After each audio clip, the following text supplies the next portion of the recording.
Good morning. We are having another rainy, windy week here in North Dakota. I think it's safe to say that I need to put a pause on the outdoor series. But the good news is that I do have a basement that is in need of a lot of TLC, so I'm gonna get started on that. Here is what my basement is looking like right now. I do want to finish the basement. The first big thing I need to do is take down all the shelves because that will open up the basement a lot more, which I'll like. But before I can take down the shelves, I need to get everything off of them and declutter around them so it's a better workspace.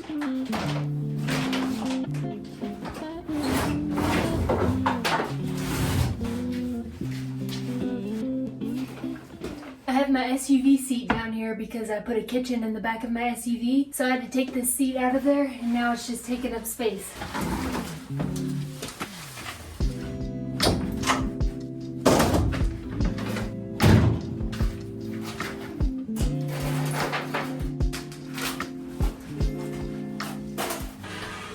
Okay, everything is nice and cleared and ready for demo. I brought in some boards back here through the window. This is to fix the basement stairs. While I was bringing them in, I accidentally busted the glass, so now there's a hole right here. So what I'm gonna do is take off the wood here first and screw it onto this window so I can block any of the air coming in.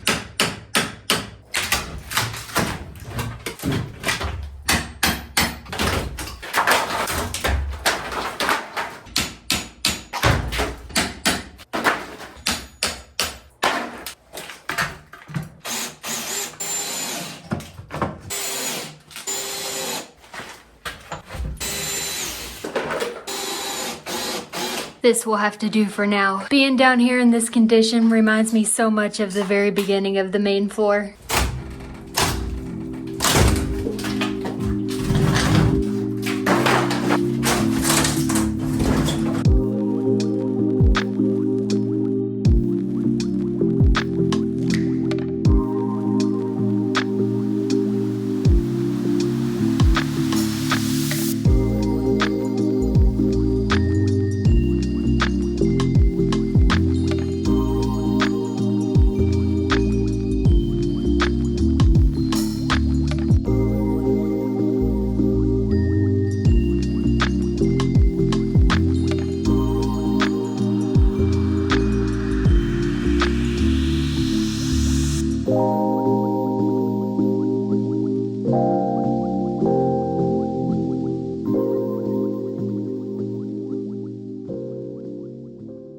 The basement shelf is down. It opened up the space so much. It's gonna be a lot of fun coming up with a floor plan for down here. All right, it's the next morning. On today's agenda, I'm gonna start by cleaning up the basement. And then after that, I'm gonna take care of the basement stairs. Right now, there's a bunch of rock and dirt exposed underneath them and it makes the basement smell bad sometimes. So I'm gonna take care of that and then I'm also gonna build some new stairs. But first things first, I need to clean all of this leftover wood.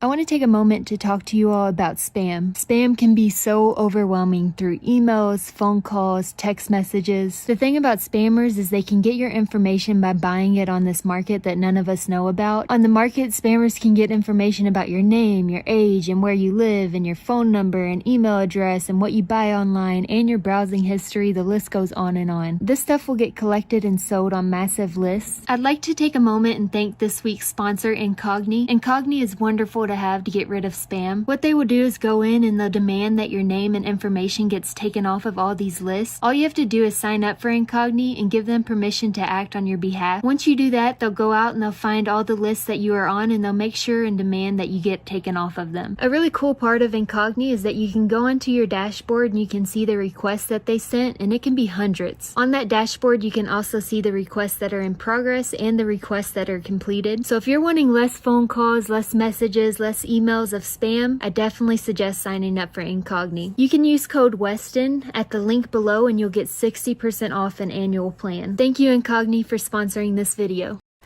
You ready? All right, T. Show Right these now, stairs. This is the way we have to go down the stairs. Some of them have a 4-inch tread and some of them have a 5.5-inch tread. 5.5 is the biggest.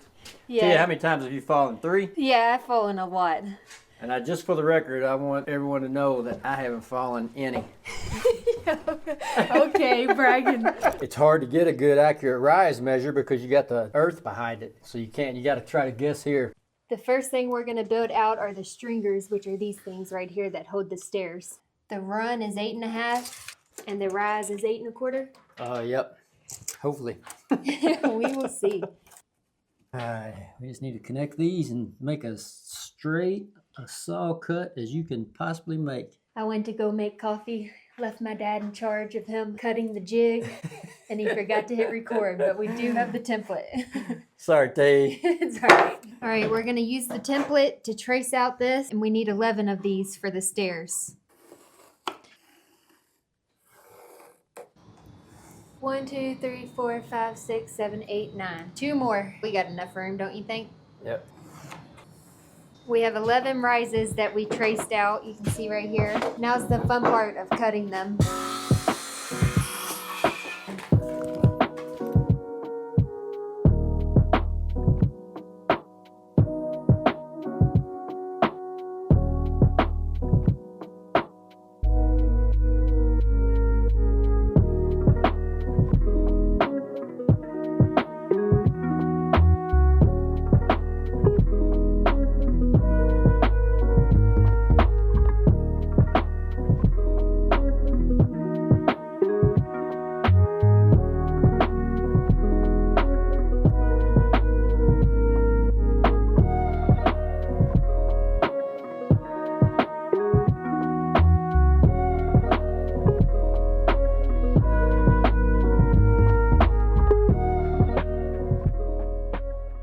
We have both of the stringers built out. What we're gonna do next is take out all of these stairs, put a vapor barrier underneath, and then we'll start rebuilding the new stairs. I'm hitting it. Yeah, that should be the most difficult one there. Oh yeah, that one was way easier. A lot of them are splitting. Yeah, they are big nails. Yeah. You want the screw gun to take those out? Because we put screws in those. Yeah. You only had every other stair when you first got the house. It's so weird how it'll be so hard, but if you get the right spot, it's really easy. Yeah. I think it's just stripped. Is it? I just pull it out. There we go. What do you think? Maybe just cut these in the middle? Yeah, they'll probably pull right out, don't you think? Can't tell on the top how they're in there.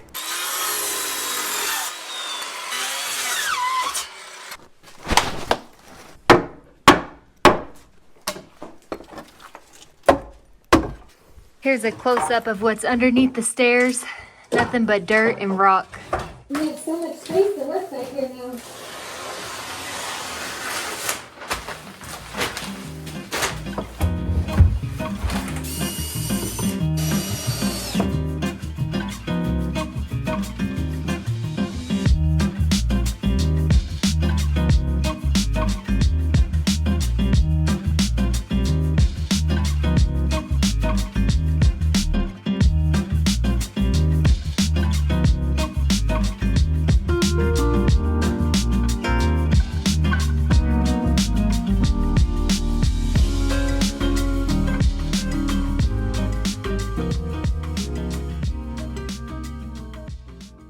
Good job, Dee.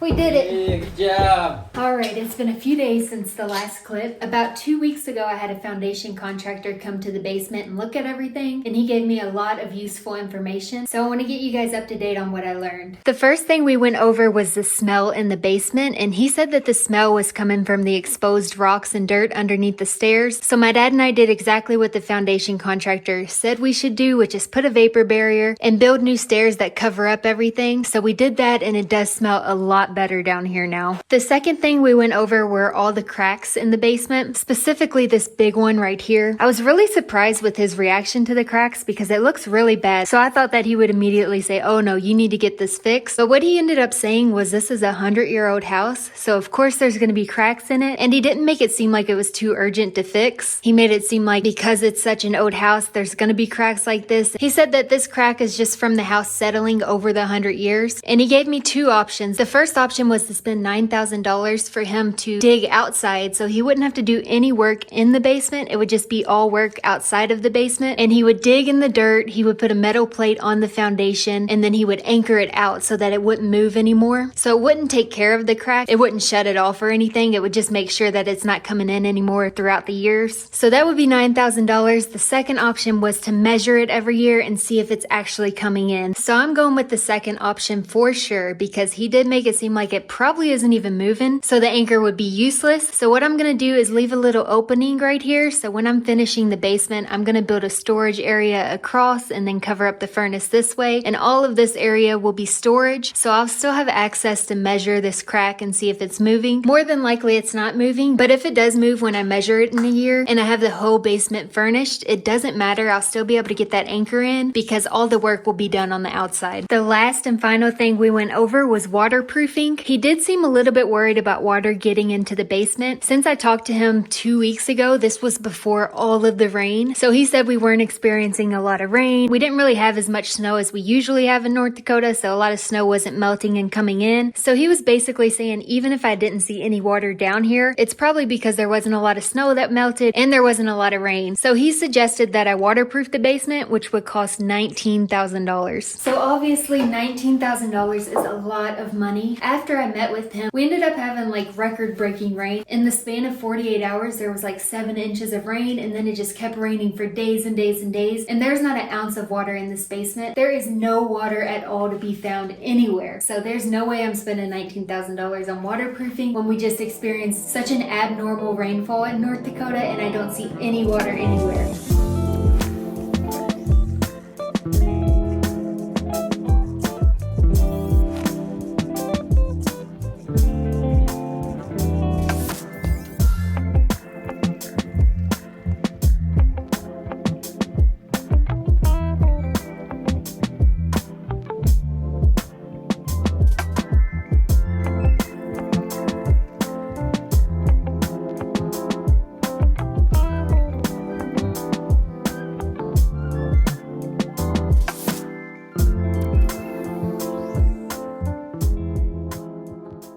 The basement looks and smells so much better. I no longer feel overwhelmed when I come down here. I brought my dehumidifier out. I'm gonna keep this on 24/7 from here on out. This will help with any of the moisture that's getting into the basement.